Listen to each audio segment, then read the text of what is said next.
সুন্দরবন সবচেয়ে সুন্দর এবং ভয়ঙ্কর বন বলা হয় যাকে। আজকের গল্পটিতে আপনাদের সাথে আমি শেয়ার করব সেই ভয়ঙ্কর বনের অনেক কিছু। থাকবে বনের ভেতরে এক ভয়ঙ্কর অনুভূতি। সুন্দরবনের সবচেয়ে সুন্দর সুন্দর বানরের সাথে আপনাদেরকে পরিচয় করিয়ে দিব। এটা চিড়িয়াখানার বানর নয়, এই বানরগুলা একবারেই সুন্দরবনের বানর। সুন্দরবনে যত দূর চোখ যায় সৌন্দর্যের এক লীলাভূমি দেখা যায়। তাহলে চলেন আজকে সুন্দরবনের সৌন্দর্য নিয়ে গল্পটি শুরু করা যাক।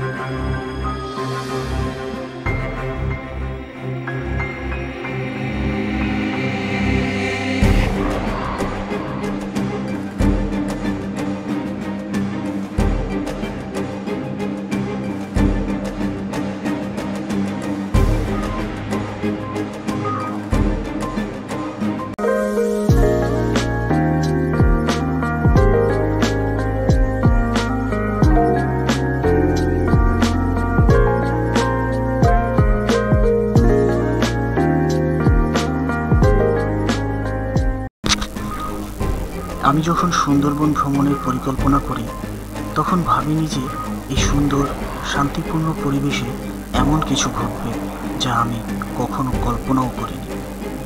আজকের গল্পটি দিনের আলোতেই ঘটেছিল, এমন কিছু রহস্যময় ঘটনা যা এখনো আমার মনে গেঁথে রয়েছে। আমরা প্রথমে সুন্দরবনে পৌঁছাই একটি ট্রলারে।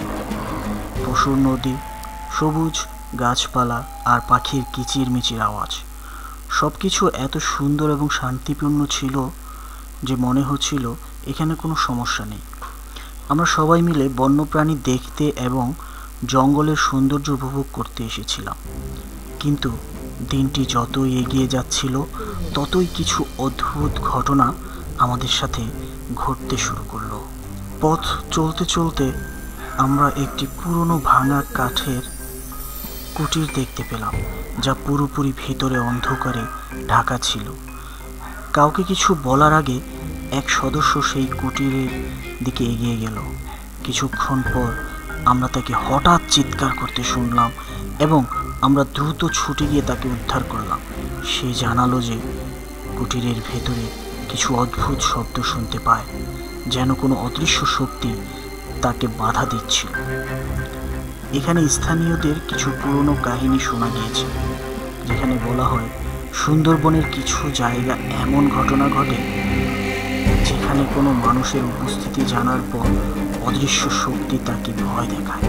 তবে কেউ কোনো আমরা যখন সেই কুটির থেকে ফিরে আসছিলাম তখন সবার চোখের সামনে এক অবাক করা দৃশ্য ঘটে। কুটিরের কাছে থাকা একটি পুরনো গাছের পাতা যেন ঝড়ে উড়ে এসে আমাদের মাথার উপরে, অথচ আকাশ ছিল একদম শান্ত।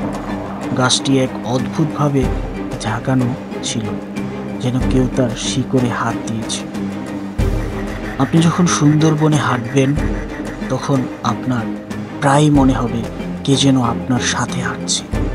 এমনই এক ভৌতিক গল্পের সাক্ষী আমরা। চলেন আজকের গল্পটি আপনাদের সাথেই শেয়ার করি।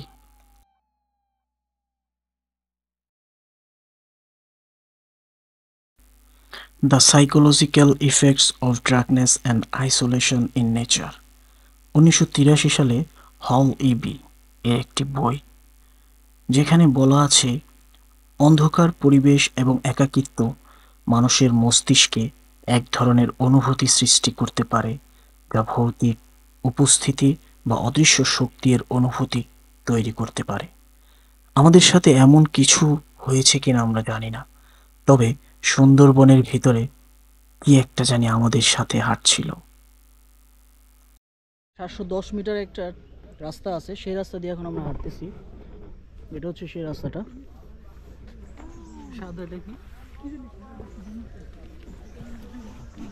কোথায় সাদা পাকা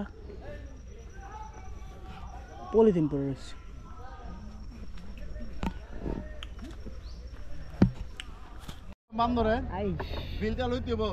গোলপাতা বান্দর যে ঝোলে সবসময় শুনছেন, এই দেখেন আজকে দেখাই দিলাম। বান্দরের ঝুলে এখন শুনলাম এখানে কুমির যদি ডাক দেয় নাম ধরে চলে আসে, ওদের নাম কি কি? জি, জুলিয়েট, আলেকজান্ডার, পিলপিল আর রোমিও। আচ্ছা, এখানে কি সবাই ডাক দিলে আসবে? না, এই জায়গার ইনচার্জ ডাক দিলেই চলে আসবে। আচ্ছা আচ্ছা, এটা কি বাদাম ভাই? তো আমরা শুনলাম এখানে যে কুমির আছে, কুমিরের নাম ধরে ডাকলে চলে আসে। রোমিও, আলেকজান্ডার, জুলিও, পিলপিল, হ্যাঁ, এই নামগুলা দেওয়া আছে। এখানকার যে ইনচার্জ আছে উনি যদি ডাক দেয় তাহলে আলহামদুলিল্লাহ, সব কিছুর জন্য আলহামদুলিল্লাহ। এত সুন্দর প্রকৃতি দেখার সুযোগ করে দিলেন আল্লাহ সুবহানাহু ওয়া তাআলা। আপনারা অবশ্যই আসবেন। করমজলের ভ্রমণ কাহিনী আজকের মতো এখানে শেষ করছি। সবাই ভালো থাকবেন, সুস্থ থাকবেন। যারা আমার চ্যানেলে নতুন, চ্যানেলটি সাবস্ক্রাইব করবেন এবং এরকম সুন্দর সুন্দর ভিডিও পেতে পাশে থাকবেন। আল্লাহ হাফেজ।